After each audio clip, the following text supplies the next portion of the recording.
أنا chairman Elders Somali Elders halka maanta waxa isugu yimid waa Elderski waxay isugu yimaadeen adugu iyagoo ka tirsan Confederation Somali Community waxay isugu yimaadeen inay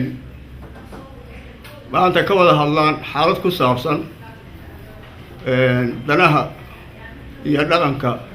Soomaaliyeed waxaanu leenahay odayaashu haddee waxa isugu jiraan haween iyo rag kumaniga Soomaalidu wuxuu jiray 3 sano 13 sano ayuu jiray wuxuuna ka shaqeynayay danaha Soomaaliyeed ummadda Soomaaliyeed buu u shaqeeyaa nooc kasta oo ay tahay wuxuuna aalaba guulo badan ka gaaray waxqabadka ummadda Soomaaliyeed isu keenida ururinta isfahansiinta noocyo badan ayuu ku guuleystay ururku marka wuxuu ka tirsan yahay ururo badan ayuu ka mid yahay waxaan leenahay marka odayaasha maanta meesha fadhiya dhamaantood iyo gabdhaha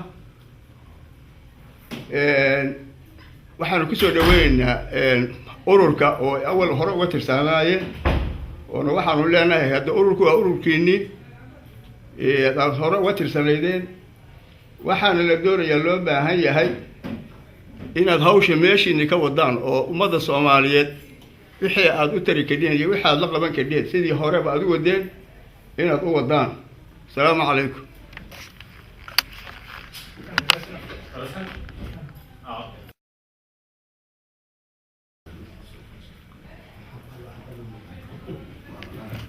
السلام عليكم ورحمة الله وبركاته.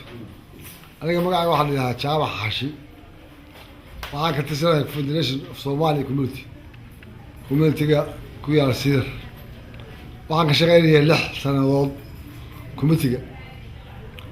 waxaa horta mahadsan qolada midiyaha iyo qolada committee intuu waa mahadsan yihiin waxaa kaloo mahadsan odayaasha ka soo qayb galay iyo dumarka oo u shaqeyn jiray committee Somali Community waxyaabo badan baan soo maray xaalado badan marka waxay tahay baa hadda waa soo dhaafay waxaan ku soo dhaweynaynaa meesha tan afhayeenka odayaasha Axmed Warsame Xaaji Axmed Warsame baan maanta ku soo dhaweynaynaa sharaf buu leeyahay waa mahadsan yahay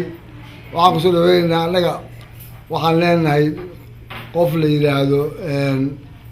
qofkan Cabdirasaaq Axmed oo noo ah annaga Chris Walker marka intaas ka bacdi professor Chris Walker waa professor hadda waxaan u istaagay intaas ahayd waa salaamantiin dadkuna waa mahadsan yahay kumintuna wax badan buu qabtay oo aan la yaab lahayn oo ay dadkiisa u shaqeynayay ummadiisa annaguna ummadda u shaqeynaa lacagtaan qaadanaa waa yarta laakiin voluntary aan u shaqeynaa voluntary. Assalaamu calaykum warahmatullahi wabarakatuh.